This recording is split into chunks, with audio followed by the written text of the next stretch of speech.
Hello class 10th student, चलिए अब हम print culture and modern world chapter start करते हैं और जानते हैं इसमें क्या क्या चीज़ें हैं।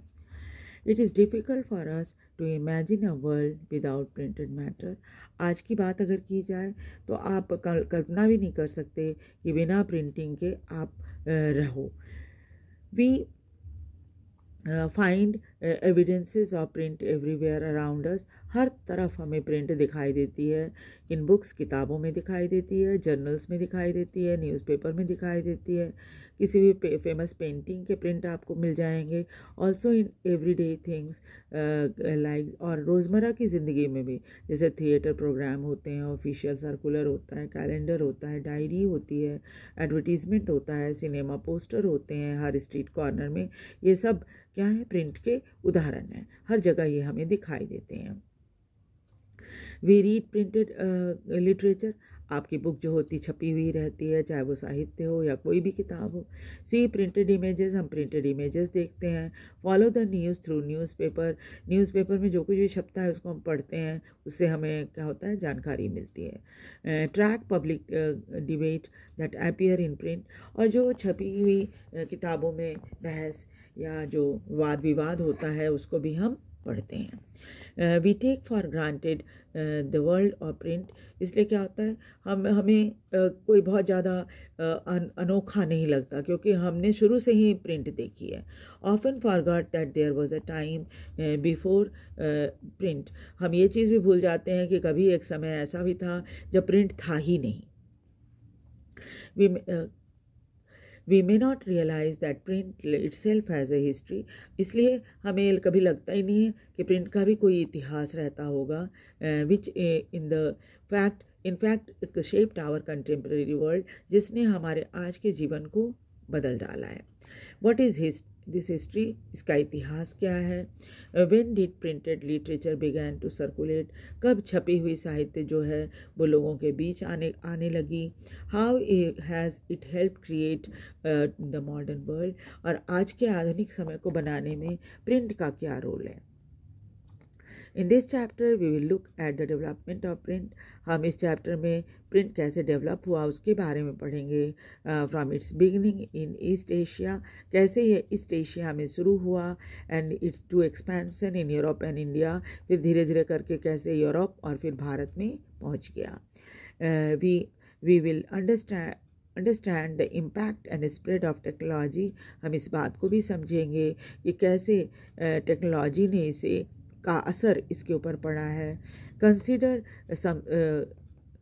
How social lifes and cultures change with the coming of print. और किस तरह से हमारा सामाजिक जीवन, हमारा संस्कार जो है होता है, संस्कृति जो होती है, प्रिंट आने पर कितनी बदल गई।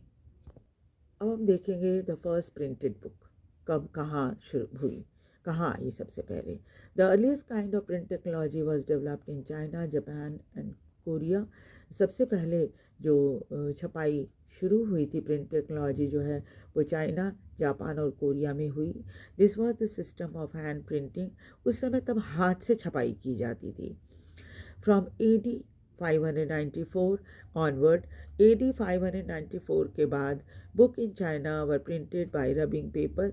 चाइना में जो छपाई होती थी वो पेपर को इसके ऊपर, जैसे जो लकड़ी के वुड ब्लॉक्स होते हैं उसके ऊपर इंक लगा के उसके ऊपर रगड़ के छपाई की जाती थी।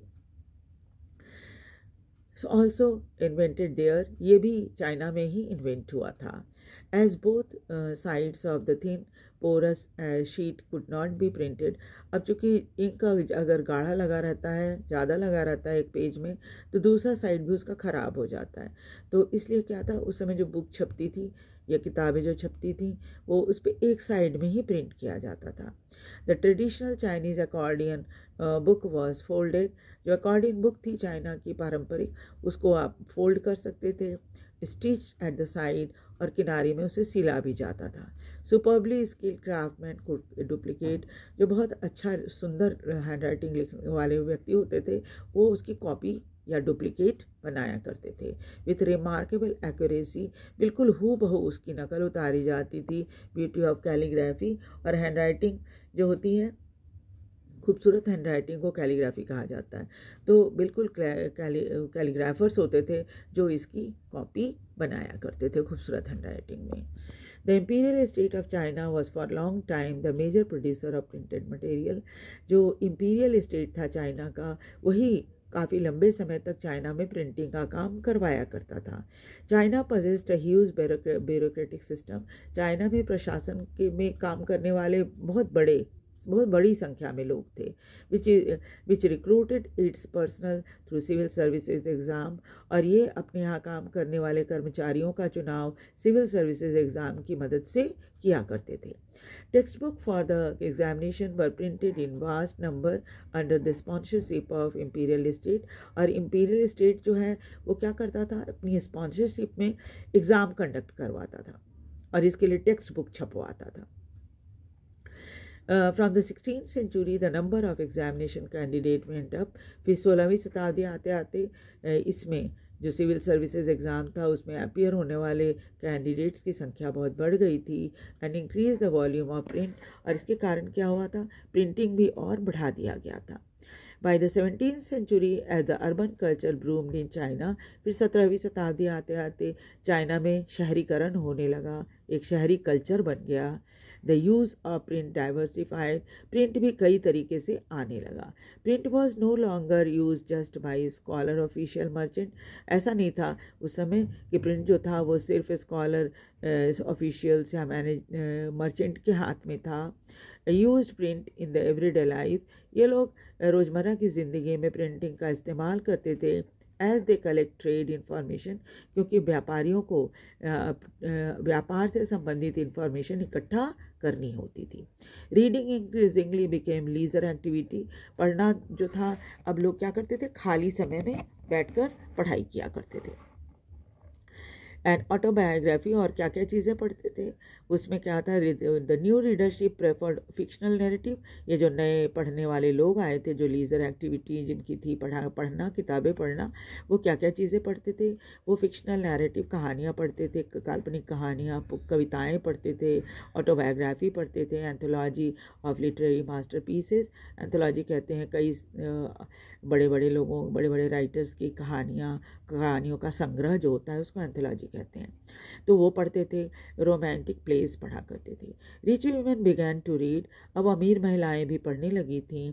Many women began publishing their poetry and plays. और कुछ महिलाएं तो पोइट्री और प्लेज लिखने लगी थीं और उसे छपवाने भी लगी थीं। Wifes of scholar official publish their works. जो स्कॉलर ऑफिशियल होते थे, पढ़े लिखे हुए लोग, उनकी पत्नियां भी अपनी चीज़ों को छपवाती थी, यानी अपनी कहानियाँ और इन सब चीज़ों को छपवाती थी। Quotation wrote about their life. और जो दरबार में काम करने वाले लोग होते थे वो वहाँ की लाइफ कैसी होती है उसके बारे में लिखते थे। The new reading culture was accompanied by new technology. फिर ये नई कल्चर जब आई, रीडिंग कल्चर, उसके साथ साथ नई टेक्नोलॉजी भी इसमें आ गई।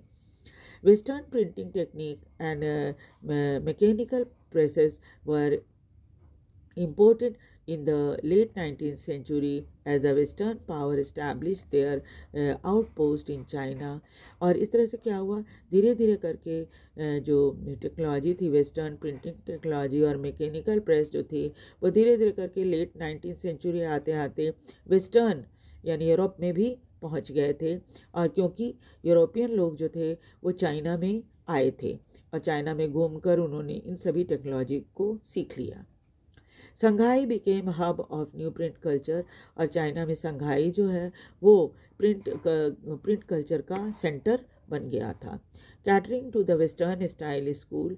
और वेस्टर्न स्टाइल स्कूल के ज़रूरतों को वो पूरा किया करता था। From hand printing there was now a gradual shift to mechanical printing. और फिर धीरे धीरे करके हैंड प्रिंटिंग से मशीनी प्रिंटिंग शुरू हो गई थी। अब देखिए प्रिंट इन जापान। जापान में किस तरह की प्रिंटिंग थी। Buddhist missionary from China introduce hand printing technology into Japan around 768 to 770 AD। और बुद्धिस्ट मिशनरी जब चाइना से गए वहाँ जापान, तो वो अपने साथ हैंड प्रिंटिंग कला भी लेकर गए थे 768-770 AD में।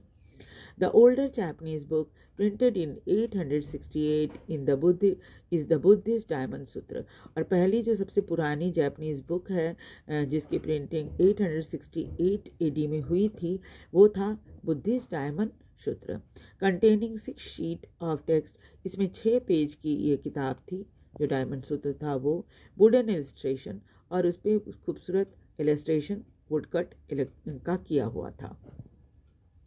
Pictures were printed on textile. इस तरह से क्या था, कपड़ों पर भी प्रिंटिंग होती थी या छपाई होती थी। प्लेइंग कार्ड्स जो होती हैं, जो ताश के पत्ते होते हैं, उसके बैक साइड में भी छपाई होती थी। पेपर मनी, पैसे, कागज़ का जो ये होता पैसा, वो भी बनने लगा था। In medieval Japan, poets and prose writers were regularly published. Medieval जो मध्यकालीन जापान था, उसमें कवि और प्रोज राइटर जो थे वो रेगुलरली लिखा करते थे और छपता था ये सब। And the books were cheap and abundant. और जापान में किताब बड़े सस्ते थे और बहुत बड़ी संख्या में थे। मतलब कोई ऐसा नहीं था जो चाहे कि पढ़ना है मुझे और उसे किताब न मिले, ऐसा नहीं था। बहुत किताबें छपती थी। Printing of visual material led to the interesting publishing practices. फिर क्या हुआ, जब पिक्चर्स के साथ किताबें छपने लगी तो पब्लिशिंग बहुत इंटरेस्टिंग होने लगा।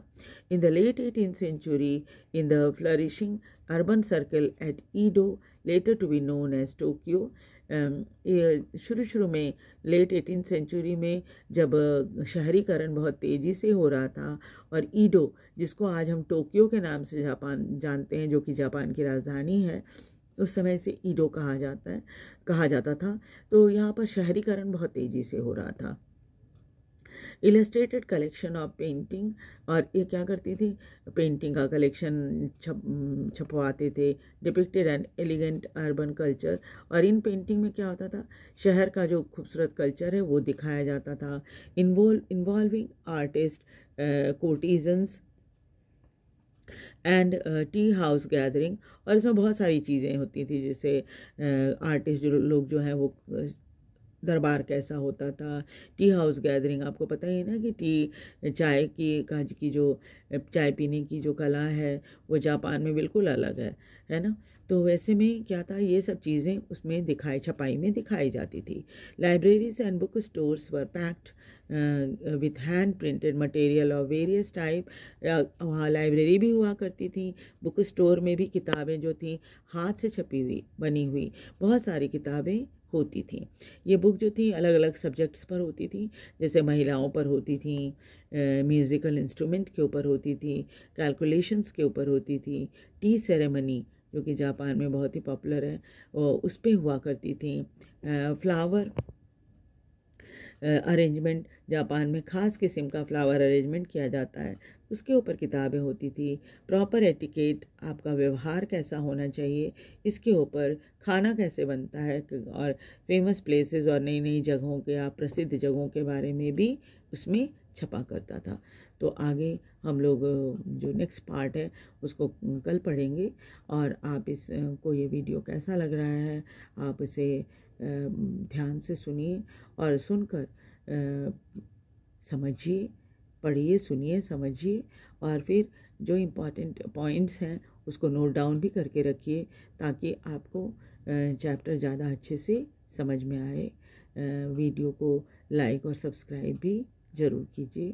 Thank you very much.